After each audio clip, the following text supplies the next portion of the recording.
All right, over the weekend I watched When They See Us, Ava Duvernay's 4-part series on Netflix. It was both the most beautiful and sad thing I'd ever seen. It is the story of 5 young boys, 14 to 16 years old, who were accused of rape and assault of a white jogger based on little to no evidence at all. There was no physical evidence that connected those boys to the scene. There was no eyewitness evidence that connected them to the scene. They happened to be what all black and brown parents fear, the wrong place at the wrong time. And their lives were turned upside down. Complicit was a legal system and powerful people that decided that these boys should be the example. And all of those people who were involved, from the district attorney to the prosecutor to even a businessman in New York, have all gone on, even despite these boys' trials and travails, have gone on to great success. Donald Trump became president. The district attorney, the prosecutor, became a best-selling author.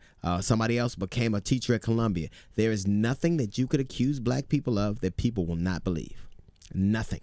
Even absent evidence, not one shred of physical evidence placed those boys in the scene. A scene that bloody and that brutal with no evidence, nothing saying that they were there. Later on, the man who came forward, whose evidence was DNA was everywhere, he came forward, and they still couldn't say that those boys hadn't done it. I was reading CNN, and they had an exhaustive list of all of the men. They did an exhaustive study, and it talked about how black people are more likely to be falsely accused and adjudicated than any other race.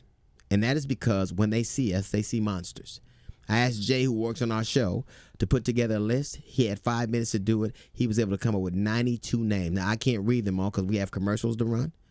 But some of the ones that pop out are Ed Johnson, 1906 rape, Thomas and Meeks Griffin, 1913 murder, the Scottsboro Boys in 1931, Ed Brown, 1934 murder, Arthur Ellington, 1934 murder, Henry Shields, 1934 murder, George Stinney, 1944 murder, Lena Baker, 1945 murder, Reuben Carter, 1966 murder, Dewey Bozella, 1977 murder, Clarence Brantley, 1980 murder, Grover Thompson, 1981 stabbing, Troy Davis, 2011 murder. And these happens in all regions across the country.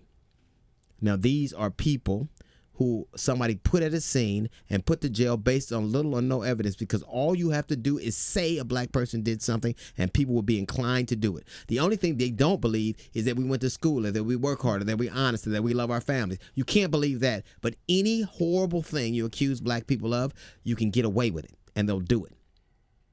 Those boys lost their lives because they became what that system decided they should be, monsters, and they weren't. They were children. You sent a 16-year-old boy to Riker, to Attica in a maximum security prison. You ruined their life. And you know what you did? You gave them $41 million. Do you know that Erin Andrews, a white woman, somebody saw her through a peephole, and she got $50 million. So breaking 5 black lives doesn't mean anything. Seeing a naked white woman, everything. And every one of those people who prosecute the prosecutor, Donald Trump, and the district attorney, all those people all profited from it. They sold books. They became president. They became teachers at Columbia. I don't think it's enough just to ask that we boycott that woman's books. I think she should be indicted. I think she should go to jail. I think she should suffer the same thing that they suffered. You saw those children. You didn't see children. You saw monsters, and you made them that. And you contorted them to do it. And you did it in spite of all the evidence saying, no, here's the thing I don't understand. Science says we did do it. Science says we didn't. You can say whatever you want about us, and people will believe it. Right now, Donald Trump is the president of the United States of America because he said he wasn't born here, and people believed it absent evidence. They believe the worst about us. I said this before, and I mean it to be true. The most dangerous place for us to live is in white people's imagination. The movie is called When They See Us. I suggest that you all see it. And when they do see us, what a lovely day it'll be. Because they will finally get to see that we're no less human, no less loving, no less fearful, no less flawed than anybody else. It'll be a great day in America when they do finally see us.